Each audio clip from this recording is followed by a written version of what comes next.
assim, esse elenco do Flamengo, é o que eu falo. O Flamengo hoje ele ganha porque ele investe muito mais do que todos os outros. Né? Ele investe muito alto e investe muito mais do que todos os outros. Então, tem jogadores, se a gente olhar para o futebol brasileiro, tem jogadores que têm uma qualidade acima, né? Superior à maioria dos outros times aqui no futebol brasileiro. Isso muitas vezes faz a diferença. Eu lembro, se não me engano, foi na chegada ou do Vitor Pereira ou foi na chegada do Sampaoli. Acho que foi na chegada do Sampaoli. Eu estava conversando com um empresário, né, que trabalha com um jogador do Flamengo, enfim, gerencia a carreira de um jogador do Flamengo. A gente estava trocando uma ideia e tal. E ele virou e aí a gente estava falando sobre a chegada do novo treinador e aí e tal.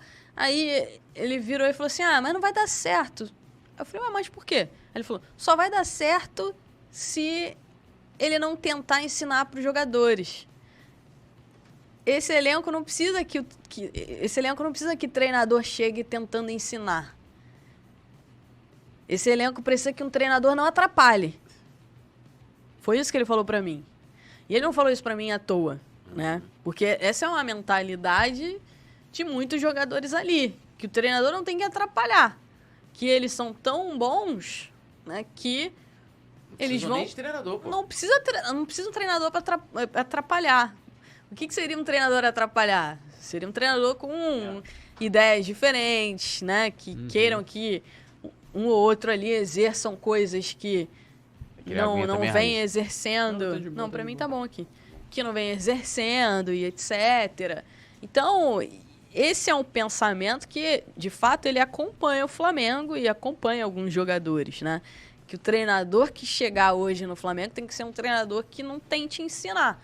Tem que ser um treinador que não atrapalhe. E esse não atrapalhar... só administra. E esse não atrapalhar é não mexer ali com certos jogadores ou pedir para que façam isso ou aquilo. É complicado, não é fácil. Porque a gente está falando de um time muito caro, né, de jogadores que ganharam muito e chegaram, não só ganharam muito, mas em alguns momentos deram uma resposta sem a necessidade de um treinador que atrapalhasse, entre aspas, né? Então eles entendem que eles conseguem se resolver ali. A gente pode falar também agora aqui sobre jornalismo, né? Vamos falar da história da Raíza. Como é que começa essa coisa do jornalismo na sua vida? Você do dia acordou e falou assim, meu sonho é ser jornalista, como é que... O pessoal fala, meu sonho é ser fofoqueiro. Todo jornalista é fofoqueiro, não tem jeito. Como é que começa essa veia de informar?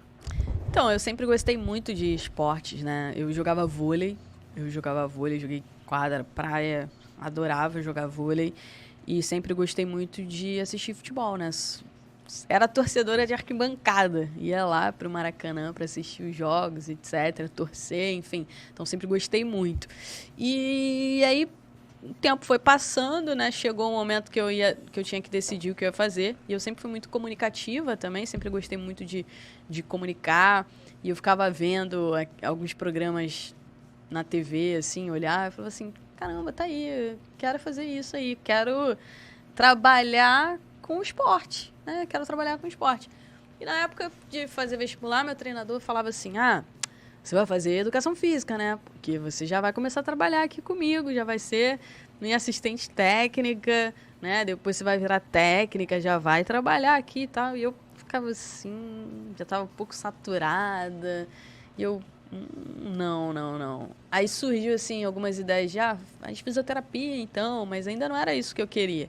E aí eu decidi, eu falei, não, vou fazer jornalismo mesmo, porque eu sempre gostei de esporte, sempre fui muito comunicativa, sempre gostei muito de falar, sempre gostei muito de escrever também. Então, vou unir o útil ao agradável e vou fazer jornalismo para trabalhar com esporte. E aí foi assim que eu decidi. E aí você, né, eu quando te conheci, você estava na Flá TV na época, numa época que era uma outra Flá TV, né? Era TV Flá na época. TV Flá, né? TV Flá, mas você antes teve passagem, né, por redação, lance, como é que é o seu começo, assim, trabalhando em redação e tal, que era até um outro momento, né? Não era muito do digital, né? Eu comecei fazendo um estágio na faculdade mesmo, que era no VT da faculdade, né? E ali eu conheci vários professores. E depois eu fui fazer um estágio na TV Brasil. Foi até engraçado, depois que acabou esse meu estágio na faculdade, eu fui fazer um estágio na TV Brasil, no setor de esporte da TV Brasil. E eu lembro no dia que eu cheguei lá, né, para encontrar o Arnaldo Mechas, que era o diretor de esporte da TV Brasil na época. Ele era diretor de esporte, ele era diretor de transmissão no Sport TV também. E aí eu cheguei lá pela vaga, né, e ele começou a trocar uma ideia comigo. Aí ele virou pra mim e falou assim, o que você mais gosta e tal? Eu falei, eu gosto muito de vôlei, de futebol, são os esportes que eu mais gosto, não sei o quê. A gente foi conversando. Aí ele virou pra mim e falou assim, tá bom, você tá contratada, você vai começar dia tal, e você vai começar com esportes olímpicos. Eu falei, esportes olímpicos? Esportes olímpicos e paralímpicos, que na TV Brasil também tinha muita cobertura de paralímpicos. E tinha um programa lá na TV Brasil, que era o Esporte Visão, né, que tinha várias feras na época, gente que comandava uma mesa redonda na Manchete também, enfim, Sérgio do Bocage, Alberto Léo, o Márcio Guedes, assim, os caras feras, e eu já tava achando que eu ia trabalhar com eles. E ele falou assim pra mim, não, você vai para esportes olímpicos e paralímpicos. Eu, caramba, tá bom. Aí eu, mas por quê? Você não gosta de vôlei, você não gosta muito de futebol, você não acompanha futebol, então você já entende bem de futebol, já conhece, você precisa conhecer agora os outros esportes. Aí eu falei, beleza. Aí foi quando eu comecei lá na TV Brasil. Aí eu comecei, sabe, fazendo o que lá na TV Brasil? Decupando o vídeo. Ficava lá decupando. E era uma decupagem bem chata, porque era assim, a gente tinha que decupar vídeo. Então a gente tinha que ir pro arquivo. Então a gente tinha que decupar exatamente o que acontecia. Bola quicando no chão. Sei lá, Giba pega a bola. Giba quica a bola no chão. Giba saca. Era esse tipo de decupagem. Então, não era decupagem de fala, né? Não, era decupagem de tudo.